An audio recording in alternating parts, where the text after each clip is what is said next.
আপনি কি কখনো এমন জায়গার কথা শুনেছেন যেখানে ছায়াও থাকতে চায় না, যেখানে বাতাস ভারী হয়ে ওঠে অভিশাপের মতো আর প্রার্থনা শব্দহীন হয়ে যায়?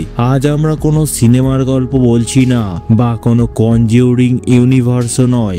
আজ বলবো এক বাস্তব গল্প, এক বাস্তব নান, এক বাস্তব আতঙ্ক। তুমি যদি মনে করো তুমি ভয় মানে জানো, তবে তুমি এই গল্প শোনোনি।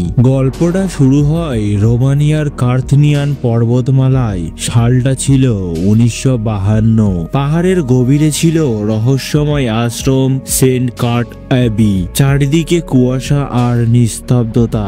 দূর থেকে দেখলে মনে হয় যেন একটা ভূতের সিনেমার শুটিং চলছে, কিন্তু এই গল্প কোনো সিনেমা নয়, এই গল্প ছিল বাস্তব। ভেবে দেখেছেন কখনো কেন পবিত্র জায়গাগুলোতেই সব অপবিত্র শক্তি ভিড় করে?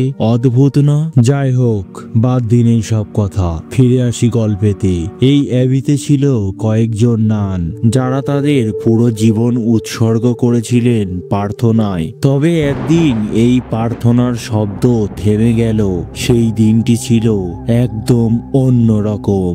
একজন নানকে দেখা গেল অ্যাবির এক উঁচু জানালা থেকে ঝাঁপ দিতে। কেবল একটি চিৎকার আর তারপর নীরবতা। কিন্তু কেন? কে তাকে বাধ্য করেছিল এমনটা করতে? সেই রাতেই তাকে আবার দেখা যায়, কিন্তু একদম অন্য রূপে, অন্যভাবে। তিনি নানের পোশাকে তো ছিলেন, তবে নান ছিলেন না। তবে কে ছিলেন? যখন একজন নান আত্মহত্যা করেন, আশ্রমের নিয়ম অনুযায়ী পুরো জায়গাটা পবিত্র করতে হয়। ঠিক এই কাজ করতে আসেন ফাদার অ্যান্থনি আর একজন তরুণ শিক্ষাবিদ নান। তাদের কাজ ছিল একটি সাধারণ প্রার্থনা করা, কিন্তু সেই রাতে কেউই ঘুমোতে পারেনি, কারণ রাতের অন্ধকারে একটি অচেনা ছায়া বারবার দেখা যাচ্ছিল গির্জার ভিতরে। কেউ জানতো না সেটা কে।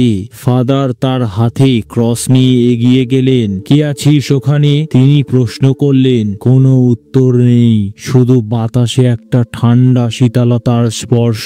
পরক্ষণেই পেছন থেকে একটি কণ্ঠস্বর শোনা গেল, তুই এখানে একা নয় ফাদার। পেছনে ঘুরে তাকানোর সাহস পায়নি ফাদার। তার শ্বাস ভারী হতে শুরু করে। সেই নান ধীরে ধীরে সাদা কালো পোশাক, লাল মুখ, কালো ফাঁকা চোখ, যাকে আপনি সিনেমার ভালক নামেও চেনেন, ফাদারের সামনে আসেন। ফাদার তার মন্ত্র শক্তির সাহায্যে বেঁচে যায়, কিন্তু তার শিক্ষাবিনী নান অসুস্থ হয়ে পড়েন সহ্য না করতে পেরে। প্রতিদিন তার দরজায় নক করে, কিন্তু যখনই তিনি দরজা খোলে কেউ নেই, শুধু বাতাসে পোড়া ধূপের গন্ধ। এক রাতে ফাদার অ্যান্থনি শিক্ষাবিনী নানকে একা রেখে যান। সেই ছিল তার শেষ ভোর। রাত 3:15। সেই নান চিৎকার দিয়ে উঠে বসে। দরজাটা ধীরে ধীরে খুলে গেল। এমন সময় সে যা দেখলো তা এক কথায় অমানবিক। পরদিন সকালে তার শরীর পাওয়া গেল ঘরের এক কোণে। চোখ নেই, মুখে আঁচড়ের দাগ, আর দেয়ালেই একটা মাত্র শব্দ লেখা, ভালো। এখন প্রশ্ন, আপনি যদি ঘরে একা থাকেন, হঠাৎ আপনার দরজায় ঠক ঠক শব্দ, আপনি কি দরজা খুলবেন? আর কেমন লাগলো আমার এই ভিডিওটা কমেন্টে জানাবেন, আর এটাও জানাবেন আপনি কি দরজা খুলবেন।